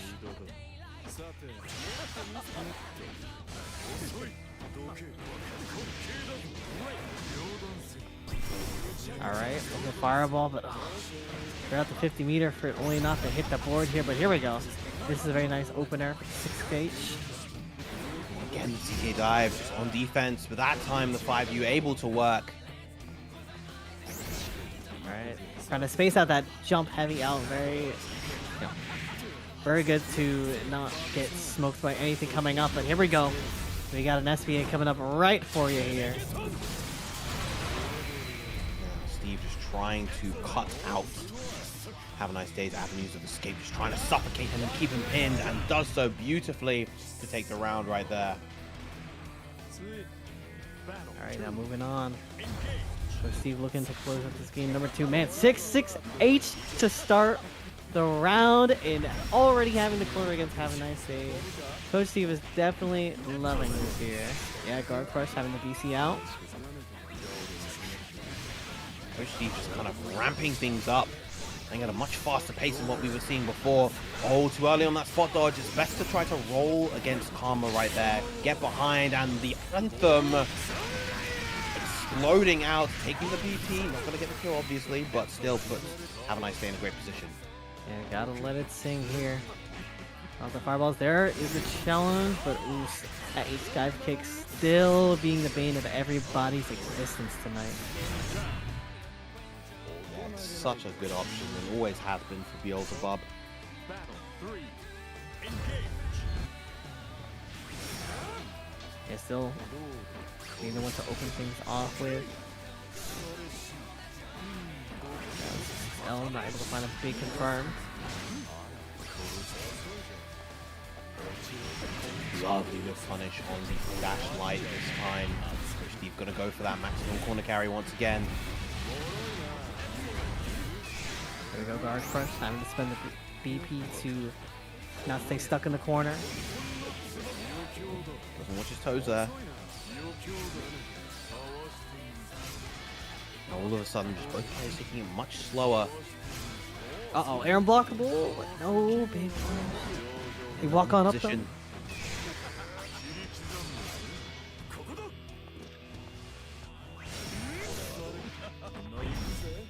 Not quite the spacing to get too much off of that. This time, Steve finally spending a BP to BC. Coach Steve really just trying to gauge out these options from Havaniceday in this mid-screen. But here we go. Finds the opportunity to send the ultimate Goisha, and another one coming your way. Shimmies to bait out a little something something. We haven't actually seen the Yukama come out in those full screen positions from Havaniceday.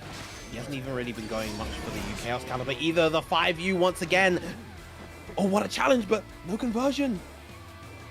Oh my god, this is getting so intense. What? Another 5U, but this time a little bit too slow. And Havaniceday able to DP it. 2-1 now for Hava. Victory. Battle 1. Trying Waiting for that option. Yeah, Hava's been ready for that. For those stomps with the DP after getting hit with it one too many times perhaps. There we go, trying to reset the bracket at the moment. Let's see if Coach Steve has anything to say about it.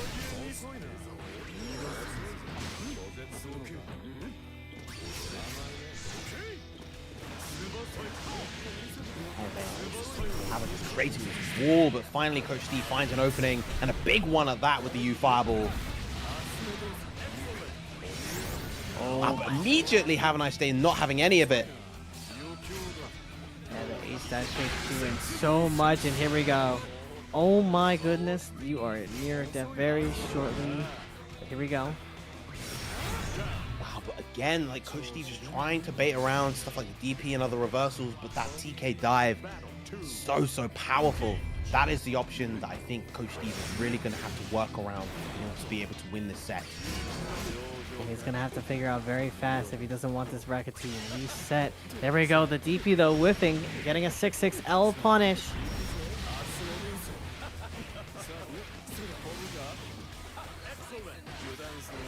Big throw coming out. Right now, Hava put the side swap. Oh, both of them go for throw, but Havaniceday winning out in this situation. Getting the Raging Change going. Oh, he missed the U Fireball afterwards. Was a little bit late on the 6-6H, so wasn't able to get enough height from it. Still though, advantage in Coach Steve's favor. He can go for the double U skill here, the double basketball even. There we go, and Coach Steve getting another round.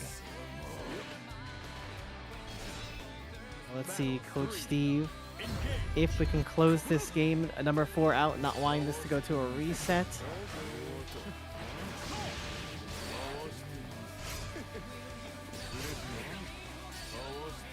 Havaniceday just trying to control the pace of the neutral here with these fireballs. Trying to make Steve be on his toes. Yeah, this is the kind of slow-paced gameplay that Bubs loves to play back in base game. Being enabled right now by Coach Steve. That's a huge opening for Havaniceday. He's been in complete and total control this round until that moment, that 5U ever present. Gotta watch out for the TK dive though, it's been such a factor. First off, the ultimate Goisha, but does not find anything. Okay, goes in with the U skill. Growth counter war. 2H, but nothing too big off of that. Locks the dive this time. Oh my goodness. Oh, but Hava ready with the grab. And he's gonna reset the bracket. Well, Verum, looks like you gotta stay for longer. I'm so sorry. But I know you love Granblue. You don't mind. It is what it is. It definitely is what it is. Have a nice day. Resetting the bracket with the Beelzebub. Let's see how Coach Steve is going to answer those H dive kicks that have been completely shutting him down for most of these games.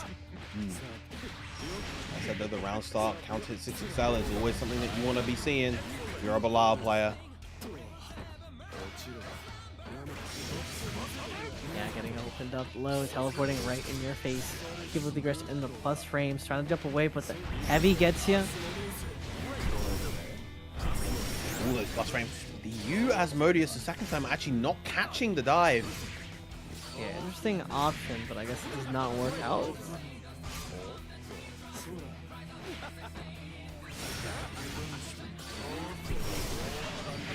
There we go. Using the ultimate Goisha to punish the fireballs being thrown out on the side of Havaniceday. Now using the roll option to just make the distance, try to evade the fireballs. Lovely use of the U-Fireballs again. Just this wall that Havaniceday has created it feels practically impenetrable right now. He gets the punish, but not a super huge one. Yeah, would have been huge here. Now Coach Steve, yep. Star crushing, having spent the brave counter there. Now at the chip damage range and getting the chip damage off on Havaniceday. Yeah, very, very nice. Again, it felt like Havaniceday was in such control throughout that whole round, and yet Coach Steve was the one who came out on top. Now being a little bit more aggressive with how he applies his offense. Beautiful stuff, baiting the DP once again. Coach Steve, out of all the players so far that Hava has fought today, he's done the best job baiting those DPs. Definitely not letting those DPs fly, but that Isco has really been doing her work. But these use that Yugoisha has been putting in dividends for Coach Steve.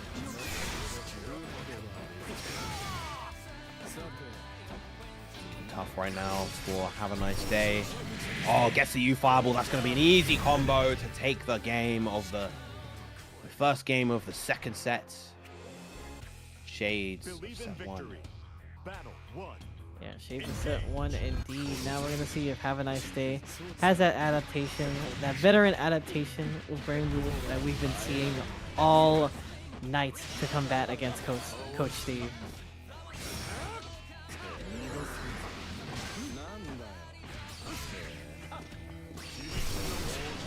Again, there's the U-Fireball. It's such a good answer now. And look at the damage he gets off of that as a result. A lot of damage, but each dive kick still paying off here. Ooh, doesn't get thrown and is able to punish. Coach Steve taking... Oh, almost Not quite enough just yet. Yeah, just has to chip out here potentially. Playing really patient. He's looking for his Fireball to come back. It's back now. You know you can't be too overzealous with it, but the 6-6L intercepting that approach. Steve now with 3 rounds straight. Oh, maybe try the mash after the dive kick, but he's in a stance to go through the fireball commitments. Oh, he had that DP baited as well, but another 5U is just, again, doing so much work so far. This time, Coach Steve with the DP. Yeah, Coach Steve has been using those DPs kind of sparingly all night, it feels like. Oh, and that time it was close. You saw the vision right there. He tried to go for the air-to-air with the jump H, but it just wasn't quite fast enough to Coach Steve. Yeah, brave counter on the dive kick. Not wanting to hold it, but oh my goodness. Havaniceday returning the favor on that last round with a throw punish. Battle 3. Engage. Wow, 6-6L's underneath the dive. Minus on that 6-6. Yeah, trying to get ready, and it was ready with the jump heavy to punish accordingly. We're going to see that Ultimate Goisha spent that corner carry established. They built that meter just in time, trying to shimmy Havaniceday, but again, that go-to option has been the TK dive. So it's gonna where you meet your end. One solid hit for Steve should be enough. Again, there it is. As soon as you disengage, the dive is there. It has to be on the forefront of your mind. Oh, but 6-6L. Yeah, just gonna confirm into the Raging Chain. Coach Steve is going to take game number 2 of this reset. Are we gonna see the 3-0 sweep?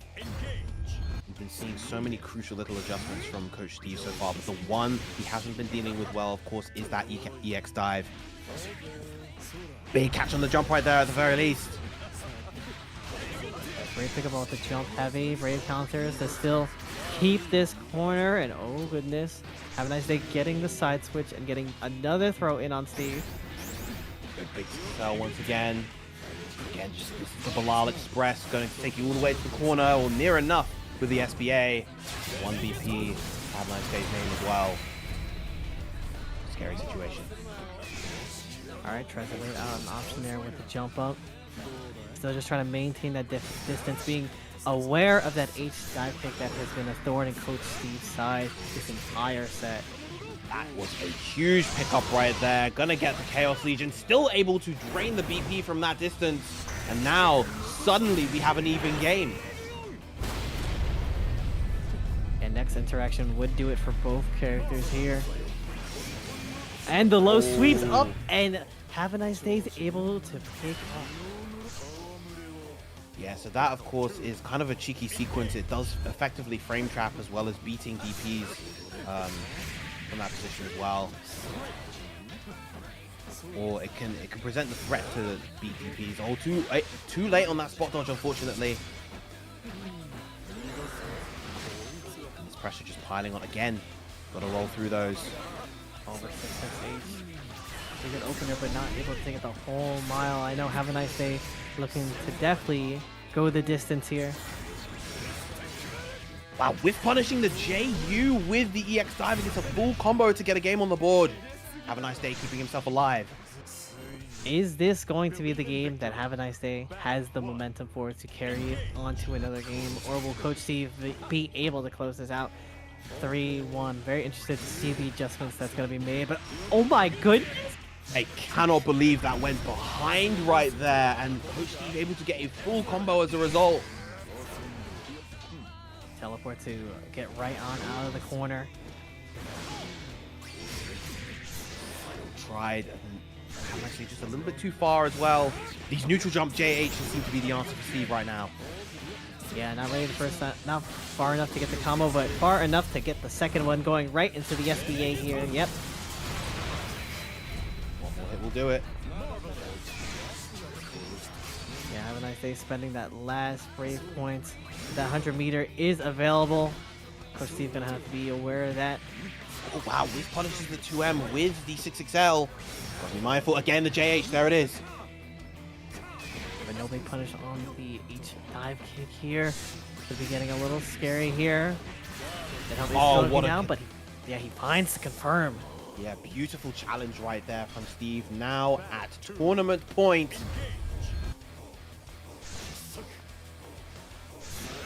Oh my goodness. Yep, and there's Havaniceday's answer, using the massive vertical hitbox of the Far Heavy to try to contest those neutral jumps. Yeah, okay with playing, definitely playing at this lower pace and using those 4 normals to his advantage, but here we go. A little bit early on the spot dodge, but still able to block in time. Backs off, just trying to maintain that distance here. Goes for the jump heavy, but gets met with a 2H anti-air. Here we go. SBA is spent. Not going to drain the BP just yet, and Steve's still alive, but still really tricky situation. Havaniceday's been playing this round so perfectly. Walk up on you. Perfectly is what we're going to see. Coach Steve sitting on tournament point, but Havaniceday looking to chase Steve down to the ends of the earth at the moment, looking to get a game 5 on him.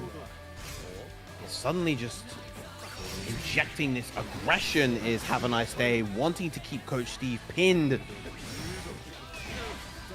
that dive once again, goes for the cross up. Oh, big whiff punish with the far H.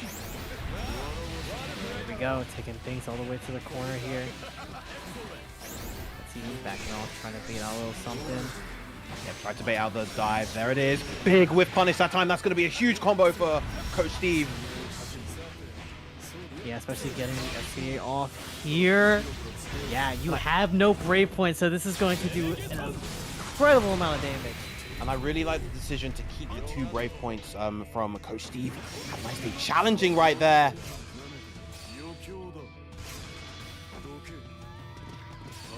Let's see, are we going to see that last-ditch effort to go for the SBA? But no, we're going to find the 6-6L as Coach Steve takes the tournament 3-1.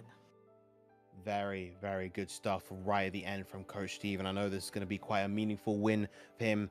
This was definitely quite the stacked weekly, you know, lots and lots of high-level competitors, but he managed to make his way through all of them.